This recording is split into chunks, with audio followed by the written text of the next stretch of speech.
എല്ലാവർക്കും മാംസ് വേൾഡിലേക്ക് സ്വാഗതം. ഞാനിന്ന് സൈഡ് ഡിഷായിട്ട് ഒരു ചീര ഉപ്പേരി ഉണ്ടാക്കാൻ പോവാണ്. നമുക്കപ്പോൾ വീഡിയോയിലേക്ക് പോവാം. ഞാൻ ഇന്നിവിടെ ഉണ്ടാക്കാൻ വന്നത് ചീര ഉപ്പേരിയാണ് കേട്ടോ. അപ്പോൾ അതിലേക്ക് വേണ്ടത് ഒരു സവാളയാണ് ഇത് എടുത്തിക്കണം. നിങ്ങളുടെ വീട്ടിൽ ചെറിയ ഉള്ളി ഉണ്ടെങ്കിൽ ചെറിയ ഉള്ളി എടുക്കാം, നല്ല ടേസ്റ്റ് ആയിരിക്കും.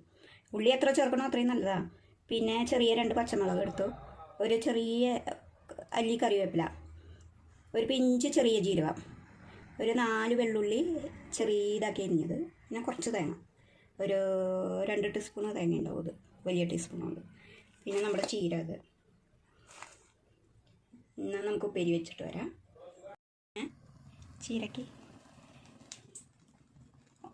1.5 ടീസ്പൂൺ ഒഴിച്ചിട്ടുണ്ട് കേട്ടോ. ഈ ടീസ്പൂൺ ആക്കുന്നുണ്ട്. നമുക്ക് ചീര ഇട്ട് കൊടുക്കാം.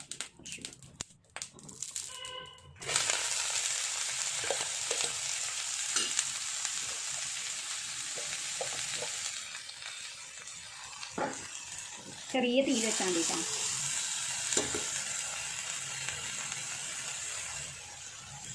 പച്ചമുളക് ഇട്ട് കൊടുക്കണം,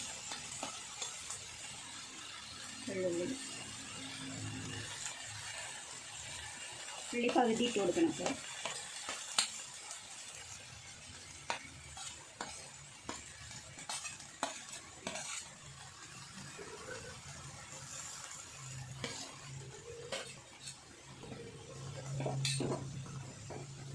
ഈ ജീരകം നമുക്ക് കൈ കൊണ്ട് ഇങ്ങനെ ഞെരടിയിട്ടിട്ട് കൊടുക്കാം കേട്ടോ.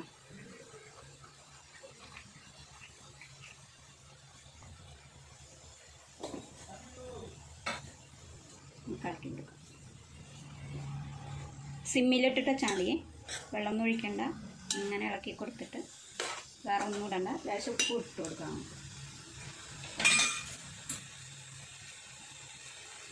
ചെറിയ ടീസ്പൂൺ കൊണ്ട് 1/4 ടീസ്പൂൺ ഉപ്പിട്ട്, പിന്നെ നോക്കിയിട്ടിടാം.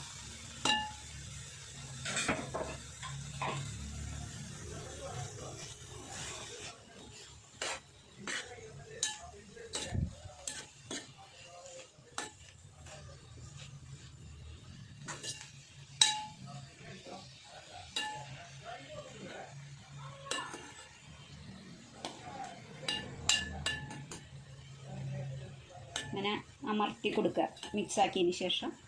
അപ്പോൾ അവിടെ കിടന്ന് വെന്തോളും. വെള്ളം ഒഴിക്കേണ്ട, ഒന്നും വേണ്ട. ഇങ്ങനെ ആവിയിൽ വെന്ത് എടുക്കുന്ന പോലെ വെന്തോളും. നല്ല ടേസ്റ്റായിരിക്കും. നമുക്ക് മൂടി വയ്ക്കാം കേട്ടോ.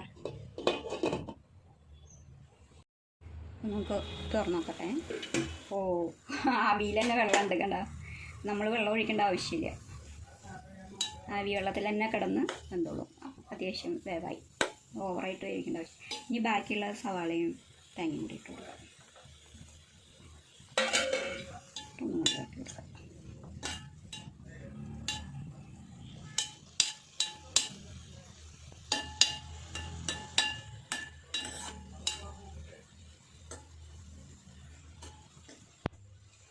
മൂടി വയ്ക്കേണ്ട ആവശ്യമില്ല, ഒന്നിങ്ങനെ വേവട്ടെ.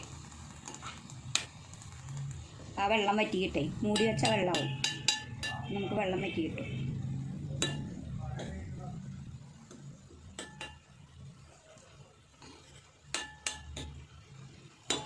അപ്പം നമ്മുടെ ചീരപ്പേരി റെഡി ആയിട്ടുണ്ട്.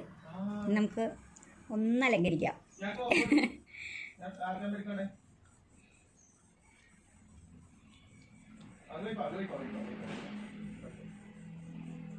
അപ്പോൾ എല്ലാവരും ഉണ്ടാക്കി നോക്കണം കേട്ടോ. നല്ല ടേസ്റ്റാണ്. വെളിച്ചെണ്ണ വേണമെങ്കിൽ ഒന്ന് ഒഴിക്കണവർക്ക് ഒഴിക്കാം കേട്ടോ. 1 ടീസ്പൂൺ വെളിച്ചെണ്ണയും കൂടി. അപ്പോൾ എല്ലാവരും ഉണ്ടാക്കി നോക്കുക, ഫീഡ്ബാക്ക് അറിയിക്കുക, ലൈക്ക് ചെയ്യുക, ഷെയർ ചെയ്യുക, സബ്സ്ക്രൈബ് ചെയ്യുക, മറക്കരുത് കേട്ടോ.